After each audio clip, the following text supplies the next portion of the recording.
I get to do this for a living. How cool is that? I get so excited. Today just feels like so much is bubbling and happening. It's probably because I heard about the gala. Ooh, it's gonna be fly. You're gonna wanna be here for it.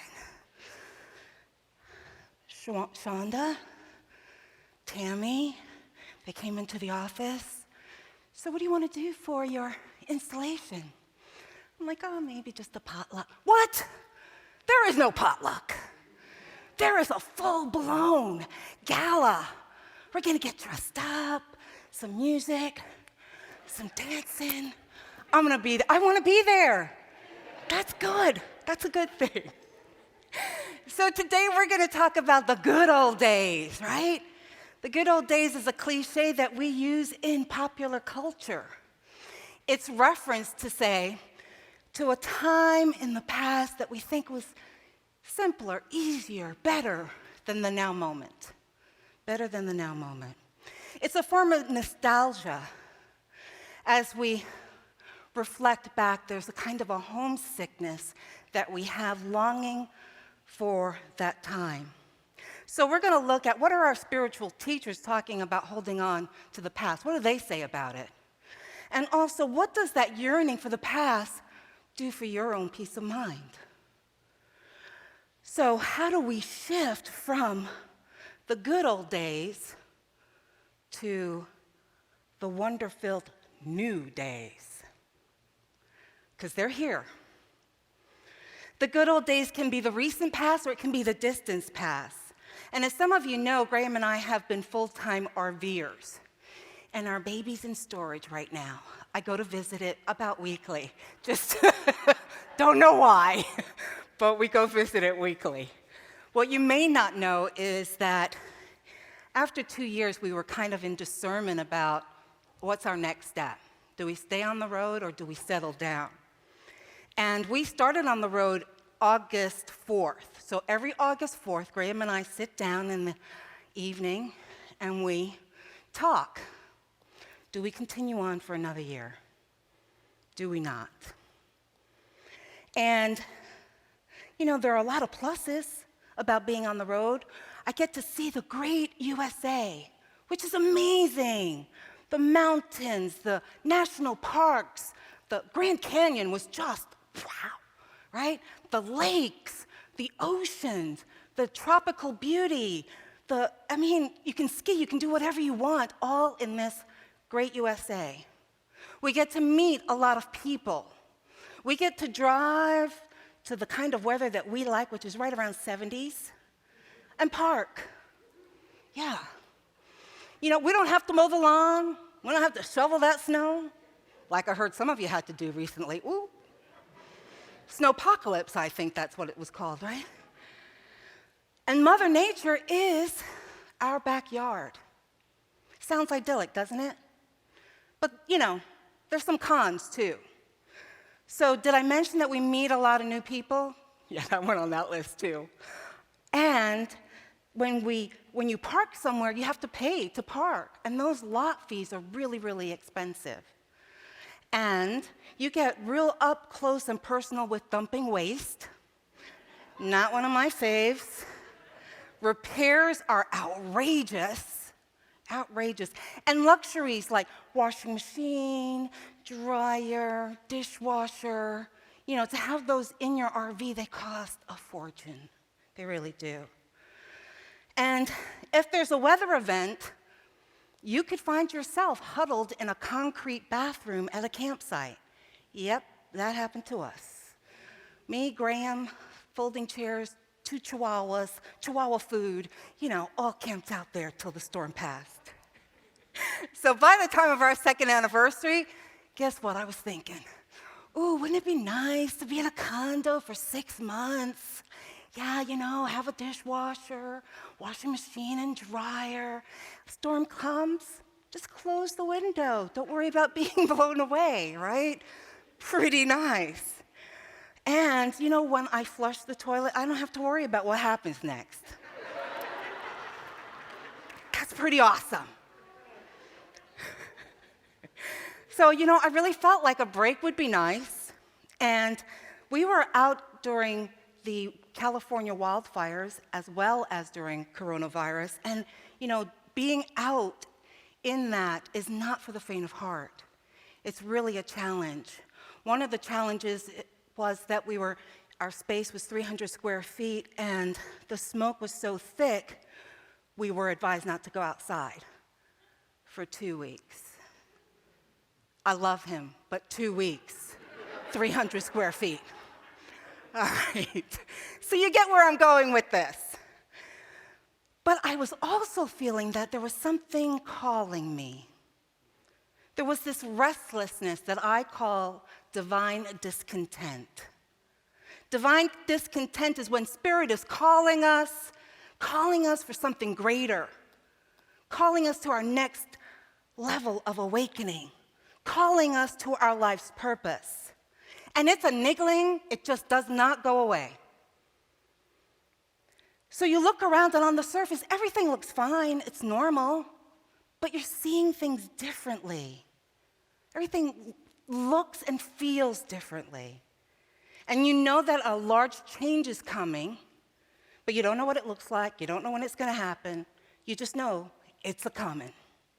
Now here's where we can make ourselves a little crazy by trying to figure out, what can I do to anticipate this change that's coming, right?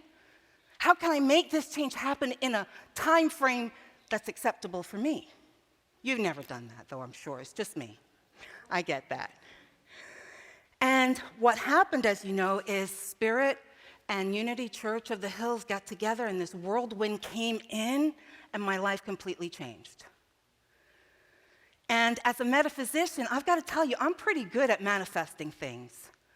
But I've never manifested something on this level with the people that I get to work with, that I run to work each day forgetting to eat breakfast because I get to be with them, with a community like you that loves hard, big, all in.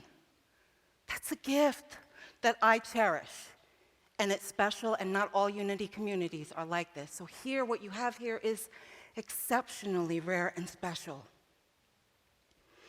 But shortly before my start date, I started to have a little uncertainty. How are these changes going to negatively impact Graham and myself?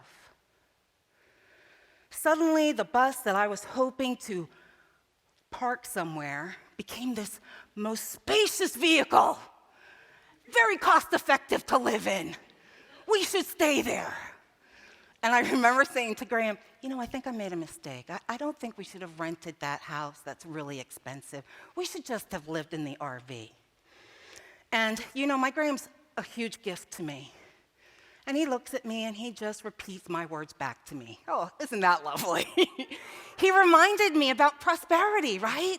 He reminded me that we made this choice so that I could be as expansive as possible with this community, that I would have roots here to do the work that is mine to do. So I did laugh, and I remembered, I'm human too.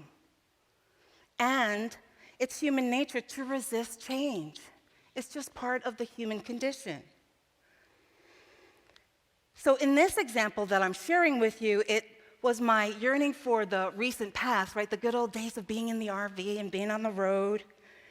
And focusing on those good old days means that I could convince myself to not move into 2,200 square foot home for a gazillion more time space than what we were having, right?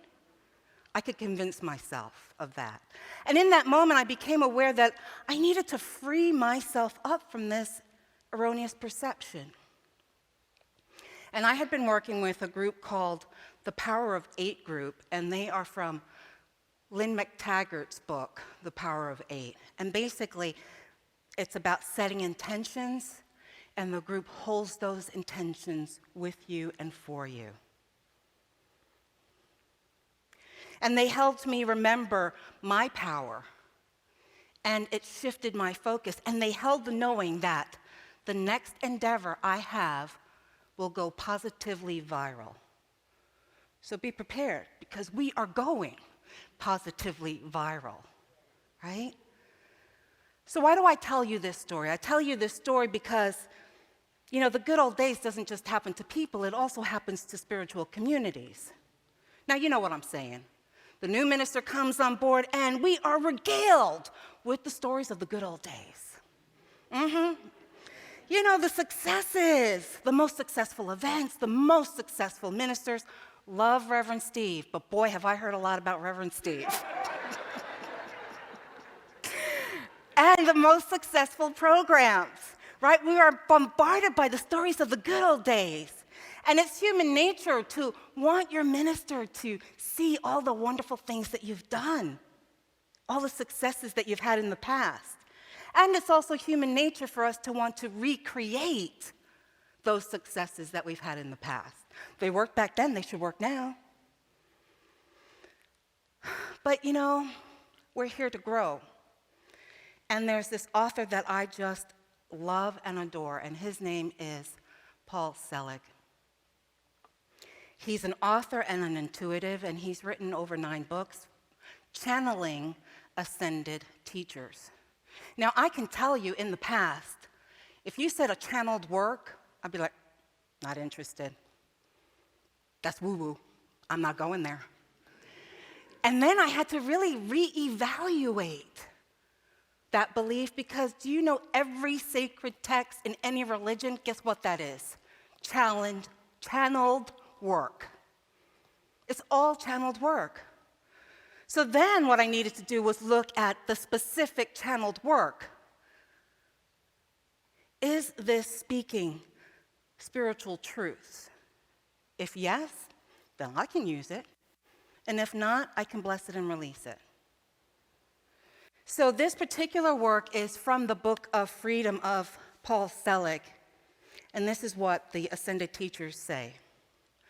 The small self, you see, has a great investment in replicating the known so that what he encounters is in alignment with who he thinks he is and what has been chosen prior to what has been given to him, that evidence, what evidence that has given to him. And the ascended teachers are saying, we realize you outside of those claims, made for you, made by you, made by your parents, by history, by culture that you were born into. So basically what the teachers are saying is that they see us in our totality, and that from our own egoic awareness of the human self, we are invested in recreating what we know and understand from our past experiences. In our humanity, we continue to manifest past successes because there's proof from our own perceptions of our experiences that this works, and this is how it's done. The teachers also say this. The issue here is your definition of them through past acts or behavior that are primarily informed by your own ideas or prescriptions or intent to interpret behavior or what you would call history as what you want it to be. In fact, everything you see in every interaction can be interpreted in many ways. The good old days are fraught with judgments and perceptions from situations that we have made meaning from based on our past experiences. Think about the times that you were indoctrinated into the right way to perform a task. So for those of you who don't know, I was born in the UK and England. And so tea is like everything, right? And I was indoctrinated in how to make the perfect cup of tea. And the tea bag has to be reused at least one time. Maybe 2 if you do it right, okay? And this came from my grandmother. This came from my grandmother who went through the Depression and World War II and then had to struggle to make ends meet, right? And so in her mind, this is what you had to do. You had to make things last. And that was her past experience impacting her current living situation. So for over 50 years, there was no necessity for her to reuse tea bags. And it wasn't until I was in my 30s that I actually was like, wow, I don't have to do that. I can have a new tea bag every cup of tea. Wow. And so how often do we perform tasks and processes based on our past experiences? And they may no longer be valid, may no longer be necessary. So the ascended teachers teach us this. They say, now the divine self expressing as you does not operate through history, but like anything else, the true self may know the consequences of past behavior and consequently direct you to new opportunities. This will only happen if you are not deciding in history what you should do or they should do or how you should be with one another. Remember this, friends.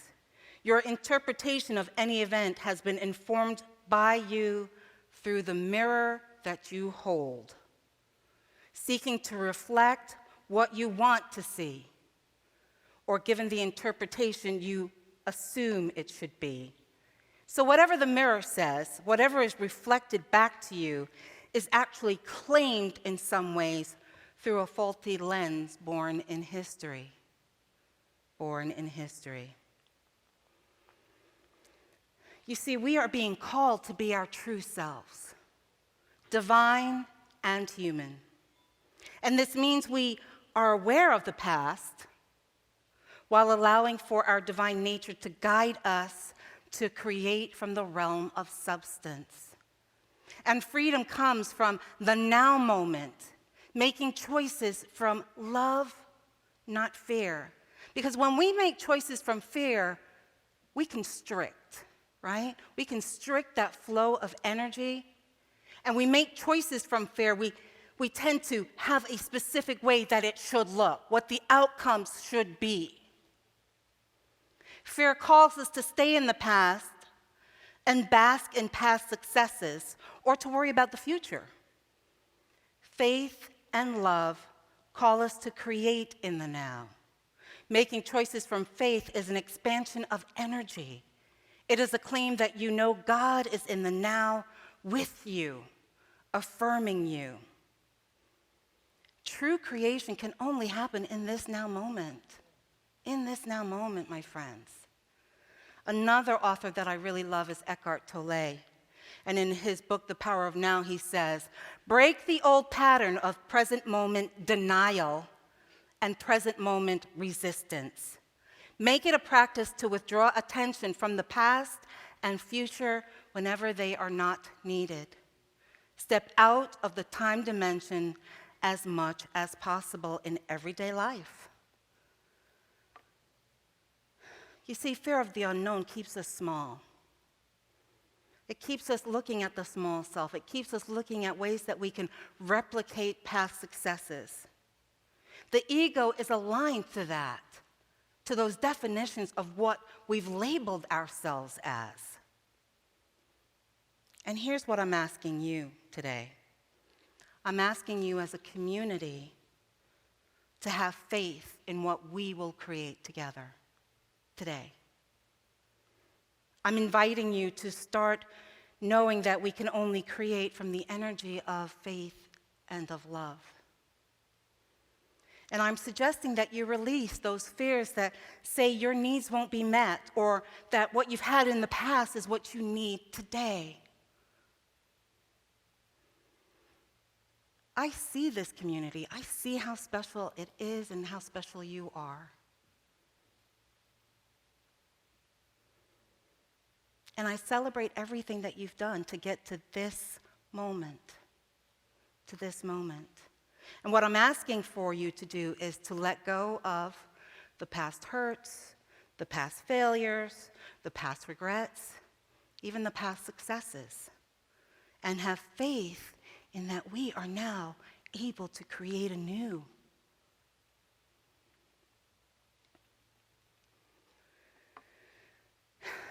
And lastly, in the Book of Freedom, it says, when something is destroyed, it can be made anew. When something is destroyed, it can be made anew. When something is abandoned, it can be responded to in a different way. We have outgrown the need for this. We may learn in another way. We are not damning ourselves by damning our past creations. We are lifting above them in collective agreement that we may know ourselves and our fellows in a higher way. Can you imagine knowing yourself in a higher way? So all those what ifs that you have twittering around in your brain, what if I didn't get married at 20? What if I got married at 30? What if I had children? What if I didn't have children? What if I finished my degree? What if I didn't finish my degree? All that, we don't use it to lift ourselves up, do we? We use it to beat the crap out of ourselves, right? That's what we do with that. But what if you are able to say that all of those, good, bad, whatever the label is you want to put on it, all of that brought you here, to this divine moment, to this new awakening? Wouldn't you think, oh, that was worth it? And I don't say that from a place of, it's all good. I don't like that phrase. I say it from experience. I got married at 20 to an alcoholic who was a bigamist. That could be the most horrific thing of my life. And I could have stayed there in the, oh, my life, how horrible. That was a huge turning point in my life that made me assess who I am, who God is, what I want in life, who I have come here to be. Thank you. Thank you for that happening. All right? So I'm saying all that was you, all that has happened, has brought us here to be renewed again. So are you ready to know yourself in a higher way? All right. So here's some steps. You can use them, you can try them, you can say, Rev, I tried these, they're crap-a-roo, whatever. But try them, right? Try them. So catch if you hear yourself complaining in thought or speech about a person or a situation. My friends, this is not you arrive and become like a prayer chaplain, an LUT, a minister, and your work's done. No. Just a few days ago, I had to catch myself doing this behavior, thank you very much. And then I had to make amends, right? That is a continual work. And so when we catch ourselves in that complaining, we're realizing that we're in non-acceptance of what is. So be loving and gentle with yourself when you catch those thoughts, when you catch those words starting to come out of your mouth. Don't beat yourself up. No, go, I caught it. All right, so what's going on? What am I not accepting, right? How do I bring this to this present moment? And then become aware of the longing for the good old days, right? Because if we're focusing in the good old days, that means that we're not here in this present moment. And take a moment to think of all the things that you have to be grateful for in this moment. And make that your prayer. And then the third thing is, remind yourself that you have outgrown your need for the past. You have outgrown your need for the past and are open to new possibilities that are for your highest good. So, I love listening to the rain when I'm inside and dry, just mentioning that. Through this practice of bringing your attention, your love, and your faith to this present moment, you get to be in a wonder-filled life. All right, one more story.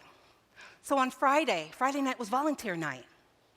So, I go, any volunteers here today? Would you stand for a moment? Stand for a moment. If you're online and you're a volunteer, in big caps, write volunteer. And then folks online, show them some love with some love emoticons or something like that.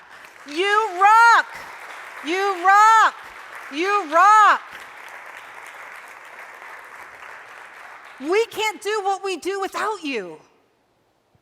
And we appreciate that so much.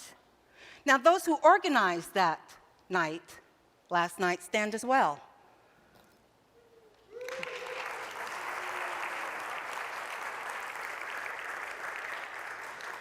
Yeah, she does that, and then she comes in on Sunday morning and just belts out again. All right. Don't know how she does it.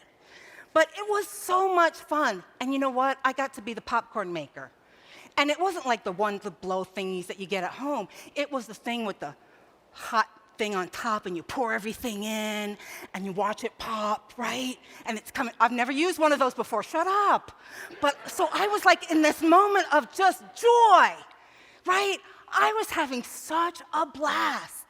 And it reminded me that wherever we are, we can choose to be in that moment like that, right? We can choose to have our inner child be awake. My popcorn magic did not last long. Jennifer, at the front desk, Jennifer Chavez and her grandkids and daughter came, and her granddaughter, Maya, just kind of slid in there. And I was demoted really quickly. And she did an excellent job, though, and so did Julian, who took over the hot dog stand. The mom had to actually coax them away to feed them, and then they were right back there. I mean, they were just amazing kids. We had a really great night. So I'm just sharing that story with you because in any given moment, we could release our jadedness. It's so easy to say, yeah, been there, done that, bought the T-shirt. Well, how does that bring joy to your life? So, let's take off those rose-tinted glasses and see the beauty around us anew. Let's appreciate what good is being present today. So, I'm asking you to choose to trust that what we are doing together now with this community is going to new heights, to new levels, not just for our own inner growth, but for the growth of this community and for the growth of the larger community. Can I get an amen?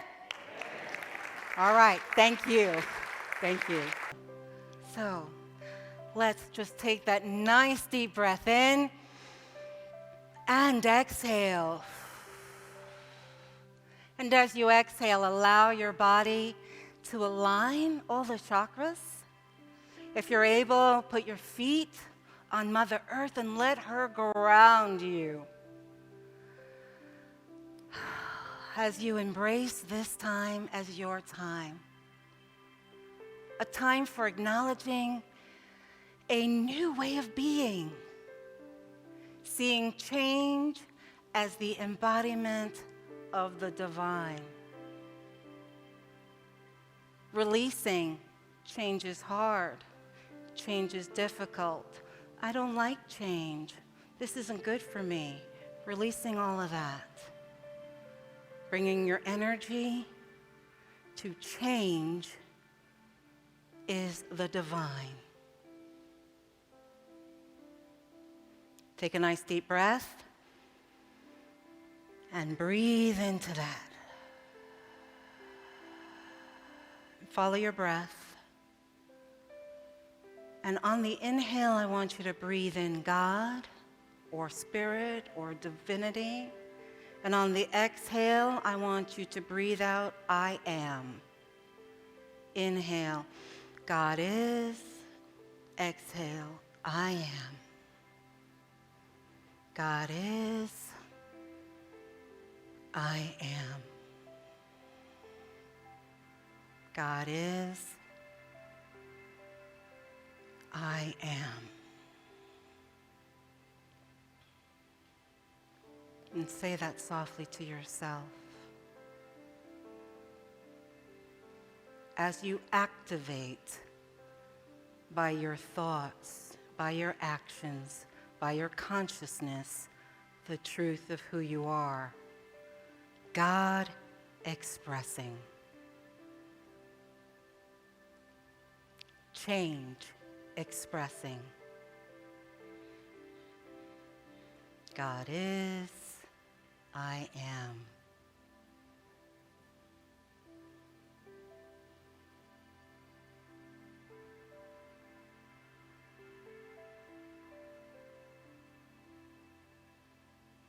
Nice deep breath in. Exhale.